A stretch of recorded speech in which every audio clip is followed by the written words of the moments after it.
મોટા ભાગે જ્યારે પણ આપણે સ્માર્ટ ટીવી નો ઉપયોગ કરીએ છીએ, થાય છે એવું કે આ જે સ્માર્ટ ટીવી છે, જે સરકારશ્રી દ્વારા આપણને દરેક સ્કૂલમાં પ્રોવાઈડ કર્યું છે, એ આપણે ઘરે નથી હોતું, જેના કારણે એટલી બધી પ્રેક્ટિસ નથી હોતી કે જે આપણે મોબાઈલમાં અથવા લેપટોપમાં અથવા આઈબુકમાં અથવા કોઈ પણ આપણે સામાન્ય ગેજેટમાં કરીએ એવો કોઈ ઉપયોગ નથી થતો.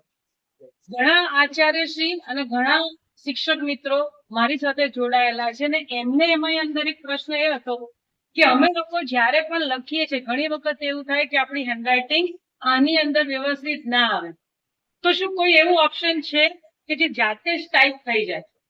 હા, એવું ઓપ્શન છે અને તમને આવડે છે, પણ ઘણી વાર એવું થતું હોય છે કે એકની એક વસ્તુ જો વારંવાર આપણે પ્રેક્ટિસ ના કરીએ તો ભૂલાઈ જાય. સિમ્પલ એની અંદર એટલું જ છે કે આ વ્હાઇટ બોર્ડ તમને જે દેખાય છે એની અંદર તમે ક્લિક કરશો, પછી તમને એ પણ કહી દઉં કે ઘણા સ્ક્રીનમાં મેં એવું જોયું છે કે હેંગ બહુ થાય છે. બાળકો દ્વારા જો ડાયરેક્ટ પેલી સ્વિચ બંધ કરી દેવામાં આવે અથવા પ્રોપરલી શટડાઉન ના થાય, અચાનક લાઈટ જતી રહે, તો પણ આવા કિસ્સા થાય. સિમ્પલી તમારે અહીંયા કેન્સલ બટન દબાવવાનું છે. તમે જ્યારે પણ આની અંદર કંઈ પણ લખો છો, તમને એમ થાય કે મેં લખી નાખ્યું અહીંયા ઇંગ્લિશ અને મારા હેન્ડરાઇટિંગ સારા નથી, અને જો તમારે આની આ જ વસ્તુને ટાઈપ કરેલું જોવું હોય તો તમારે આની જ અંદર જ્યારે તમે આને રેકોગ્નાઇઝ કરશો, રેકોગ્નાઇઝ હેન્ડરાઇટિંગ, એટલે ઓટોમેટિક એ તમારું જે લખાણ છે એને કઈ રીતે લેશે? તે સ્માર્ટ વર્કની જેમ રહેશે.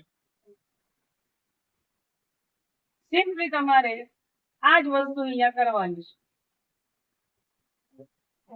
ફરીથી હવે જો મારા હેન્ડરાઇટિંગ બહુ જ ખરાબ હોય અને મને એમ થાય કે મારે લખવું છે કે આઈ એમ અ બોય, તો મારું બોય લખેલું કદાચ બાળકોને ખબર નથી પડતી, પણ જો મેં આ રેકોગ્નાઇઝ કર્યું છે, ક્યાં ફરીથી પેનમાં જઈને આ રેકોગ્નાઇઝ હેન્ડરાઇટ, તો તમને simply I M a boy, એટલે આવા આખો પેરેગ્રાફ તમે શાંતિથી લખી શકો. ઓકે, આઈ હોપ તમને આ મદદરૂપ નીવડશે.